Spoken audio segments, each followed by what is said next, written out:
La noche en la villa romana es espesa como alquitrán.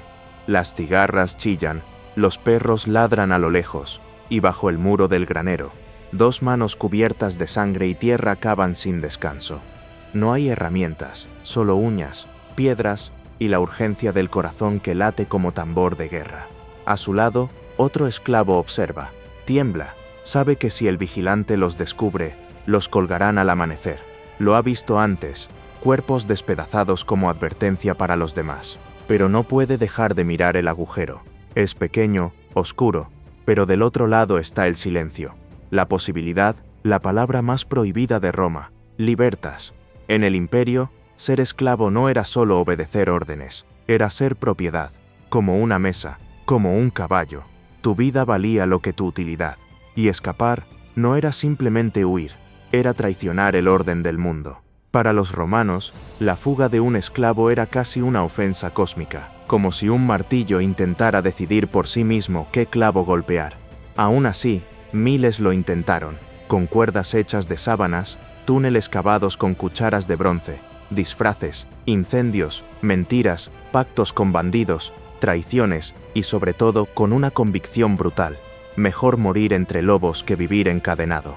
El muchacho bajo el muro lo sabe. Nadie lo espera afuera. No tiene dinero, ni comida, ni nombre legal, solo un cuerpo agotado y un espacio de tierra por donde tal vez, solo tal vez, quepa su destino. Empuja una última piedra, y entonces, un crujido. Se detienen. ¿Fue el muro o una sandalia romana acercándose? Aquí termina la historia para algunos, pero para otros es donde empieza. Y por cierto, si tú también estás harto de las cadenas invisibles del algoritmo romano moderno, ya sabes lo que tienes que hacer. Suscríbete, dale a la campanita y únete a esta rebelión de la mente. No prometemos libertad total, pero al menos aquí nadie te marca FUG en la frente. Roma no tenía un solo tipo de esclavo. La esclavitud era un mosaico brutal y diverso. Había esclavos domésticos, que servían en las villas de los patricios, pulidos pero siempre vigilados. Otros eran gladiadores, forzados a pelear hasta la muerte para el entretenimiento de las masas. Mineros, hundidos en las entrañas de la tierra, trabajando bajo un sol que nunca llegaba. Y luego estaban los esclavos públicos, destinados a labores en la ciudad, como barrenderos o porteros. Cada uno vivía una realidad distinta, pero todos compartían una condena común: la pérdida total de libertad. Esta diversidad definía cómo intentaban escapar. No todos podían correr.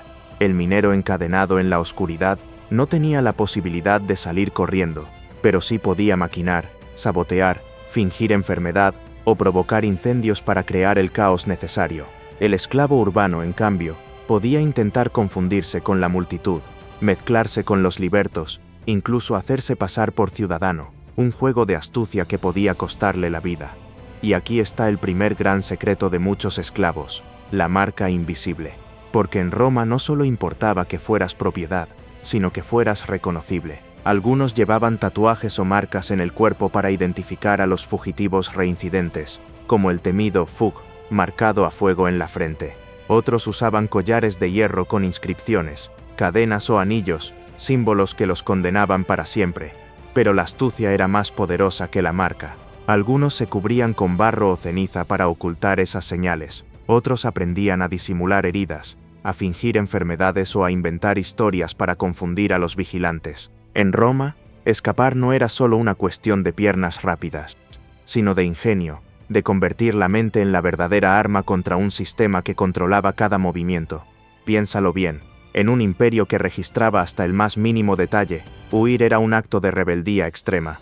Y para esos hombres y mujeres, cada segundo lejos de las cadenas era un pequeño triunfo, un paso más cerca de la palabra que valía más que la vida: libertas. Imagina las calles de Roma, un mar de rostros, sonidos, olores.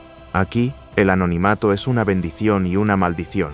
Para muchos esclavos urbanos, escapar no era cuestión de correr hacia la libertad, sino de desaparecer en la masa. Su arma más poderosa, el disfraz. Vestirse como un ciudadano libre no era solo ponerse una toga o unas sandalias mejores. Algunos aprendían latín culto, estudiaban las costumbres, imitaban gestos y modales. Otros falsificaban documentos, algo arriesgado al extremo, pero posible gracias a la ayuda de algunos libertos o incluso de esclavos de confianza en oficinas públicas. La capacidad de camuflarse en la sociedad romana podía salvar vidas, pero la ciudad era un lugar despiadado. Un paso en falso y la máscara caía. La vigilancia era constante. Esclavos fugados eran buscados con intensidad, y cualquier extraño podía ser detenido y cuestionado. El menor detalle, una palabra mal dicha, una mirada sospechosa, podía delatar a un fugitivo. Y aún así, muchos lo lograban. Se escondían en tabernas oscuras, se mezclaban con grupos de comerciantes, trabajaban en mercados o se perdían en barrios densamente poblados donde nadie preguntaba mucho. Roma era una red compleja donde lo invisible podía existir si uno sabía cómo navegarla, pero no solo la ciudad ofrecía oportunidades. Algunos esclavos se convertían en auténticos maestros del engaño, construyendo identidades falsas que podían mantener durante años, hasta que algún día quizá lograban cruzar las fronteras del imperio y empezar una nueva vida en la periferia, donde Roma apenas llegaba. Sin embargo, huir disfrazado no era un camino seguro.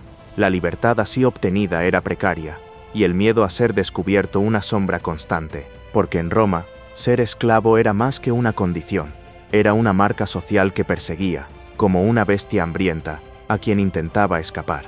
Cuando escapar no significaba fundirse con la multitud, la única opción era adentrarse en lo desconocido, los bosques, las montañas, los límites olvidados del imperio. Para muchos esclavos, huir era una aventura en la que la esperanza y el miedo caminaban lado a lado, pisando terreno traicionero. Los bosques que rodeaban las villas y ciudades romanas no eran solo un refugio, sino un laberinto oscuro, donde el tiempo parecía detenerse, las sombras se alargaban, y el silencio era roto solo por el crujir de las hojas bajo pies temblorosos. Aquí la libertad se vestía de incertidumbre. Algunos esclavos lograron sobrevivir años escondidos entre árboles, convirtiéndose en fugitivos, bandidos, incluso líderes de pequeñas comunidades rebeldes. Su vida era una lucha constante contra el hambre, el frío y la amenaza permanente de patrullas romanas. Muchos murieron olvidados, pero otros sobrevivieron, desafiando la lógica y las cadenas invisibles que les querían sujetar. En estos territorios salvajes, los esclavos aprendían a usar el entorno a su favor. Rastreaban fuentes de agua, cazaban animales, construían refugios improvisados. La naturaleza, implacable pero libre, se convertía en su aliada y en su enemiga. Pero huir hacia los bosques no era solo una batalla contra la naturaleza, sino contra el sistema romano que enviaba cazadores y soldados para recuperar a los fugitivos. Las búsquedas eran brutales, con perros entrenados para olfatear rastros, soldados implacables que quemaban aldeas sospechosas y castigaban con muerte a cualquiera que ayudara a un esclavo fugado. Sin embargo, cada pequeño éxito, cada esclavo que escapaba y desaparecía en las sombras, era una herida en el orgullo romano, un desafío silencioso a un sistema que se creía invencible. ¿Qué hacías cuando tus cadenas eran demasiado pesadas para huir? No todos los esclavos tenían la opción de echarse a correr en la noche. Mineros, esclavos de barcos o aquellos sometidos a trabajos tan brutales que apenas podían mantenerse en pie, tenían que buscar formas mucho más audaces y desesperadas de escapar.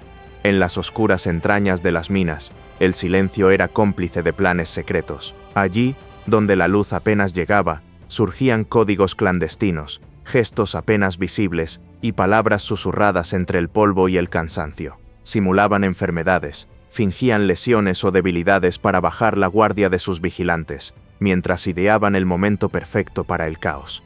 Incendios provocados, sabotajes minúsculos pero estratégicos, peleas orquestadas con precisión para crear confusión y abrir brechas en la vigilancia. No era una fuga cualquiera, era una rebelión encubierta. La apuesta era alta. Si eran descubiertos, la muerte o torturas brutales les aguardaban. Pero en esas condiciones extremas, la esperanza era un combustible indispensable. Algunos lograron que el fuego destruyera parte de las instalaciones, obligando a las autoridades a evacuar o dispersar a los guardias. En la confusión, la puerta se abría, y con ella, una brecha hacia la libertad. En barcos a la deriva, la trama se repetía con otra forma de desesperación. Algunos esclavos simulaban enfermedades que les permitían bajar a tierra en puertos remotos. Otros esperaban el momento en que la tripulación estaba distraída para saltar al mar, nadando hacia las costas más cercanas. hacia un destino incierto pero mejor que la esclavitud. Estas fugas no solo eran huidas, eran actos de resistencia que desafiaban la lógica de un sistema que prefería a los esclavos muertos antes que libres. Y en ese riesgo extremo, se escondía una verdad irrefutable: la libertad valía cualquier precio. En la Roma imperial, la libertad era un tesoro codiciado, pero también un riesgo que se pagaba caro. No solo los soldados y cazadores estaban al acecho. La amenaza más insidiosa muchas veces venía de quienes compartían la misma esclavitud. La traición era una sombra oscura que se extendía sobre cada intento de fuga. Roma ofrecía recompensas sustanciosas por esclavos fugitivos, una tentación irresistible para muchos. Amigos, compañeros de trabajo e incluso familiares podían volverse delatores por miedo, ambición o simplemente por sobrevivir. El precio de la libertad se volvía entonces un acto de fe en quienes te rodeaban. El delator actuaba en silencio, un enemigo invisible que podía estar al acecho en la misma cocina, en la misma habitación donde se planificaba la fuga, y su traición no solo significaba la captura, sino la brutalidad de los castigos que esperaban a los fugitivos: flagelaciones, mutilaciones, ejecuciones públicas para escarmiento. El miedo se convertía en un arma más poderosa que las cadenas. La paranoia crecía y los esclavos empezaban a dudar de todos, incluso de sí mismos. La libertad era un suspiro que podía apagarse con una sola palabra traicionera. Este silencio del delator refleja la crueldad de un sistema que usaba la división como su mejor defensa, asegurándose de que la confianza fuera un lujo imposible entre los esclavos. En este juego de sombras, la esperanza de escapar se enfrentaba al temor de ser vendido, denunciado o abandonado. Pero a pesar de esta amenaza, la chispa de la libertad seguía viva, alimentada por el valor de quienes preferían arriesgarlo todo antes que vivir encadenados. El escape no siempre terminaba cuando lograbas correr. En Roma, ser esclavo fugitivo reincidente tenía un castigo visible, brutal y permanente: el tatuaje con fuego, fug, de fugitivus, marcado en la frente como una marca indeleble que gritaba al mundo: este hombre intentó ser libre. Imagina el horror de llevar esa señal, un estigma que te condenaba a la vergüenza y a la vigilancia constante. No era solo un castigo físico, sino un mensaje psicológico. No importaba dónde fueras, todos sabían quién eras y qué habías intentado hacer. Pero el cuerpo, ese campo de batalla silencioso, también era terreno de resistencia.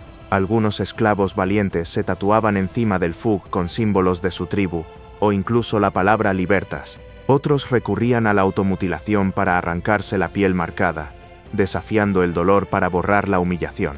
Este acto de rebeldía contra el propio cuerpo mostraba la fuerza del deseo de libertad. La marca que Roma quería usar para esclavizar, ellos la transformaban en símbolo de resistencia. El tatuaje era una cadena más, pero la voluntad humana era más fuerte. Bajo la piel marcada, ardía una llama que ni el hierro ni el fuego podían apagar. Volvemos a la villa romana, aquella noche tensa y oscura donde comenzó nuestra historia. El esclavo que cavaba bajo el muro, el que vigilaba con el corazón latiendo como un tambor, simboliza algo más grande que un solo intento de fuga. Porque la libertad en Roma no siempre era un destino concreto, un lugar seguro o una ciudad donde vivir sin cadenas. La libertad era, antes que nada, una decisión. Un acto de rebeldía que desafiaba todo el orden impuesto. Un salto al vacío donde la esperanza y el miedo se mezclaban sin distinguirse. Muchos esclavos nunca alcanzaron la tierra prometida. Fueron atrapados, castigados, olvidados. Pero sus intentos no fueron en vano. Cada fuga, cada pequeña victoria, cada acto de resistencia, alimentó una chispa que poco a poco debilitó los cimientos del imperio. La libertad no era solo un sitio geográfico, sino un estado de espíritu, un anhelo que ningún muro, ni cadena, ni látigo podían destruir. El esclavo bajo esa villa, aunque su destino sea incierto, representa la fuerza inquebrantable de quienes, a pesar de todo, se atrevieron a soñar con el imposible. Y esa, querido espectador, es la historia real detrás de cada intento de fuga, la verdadera batalla que libraron los esclavos romanos, no solo contra sus amos, sino contra la idea misma de estar encadenados,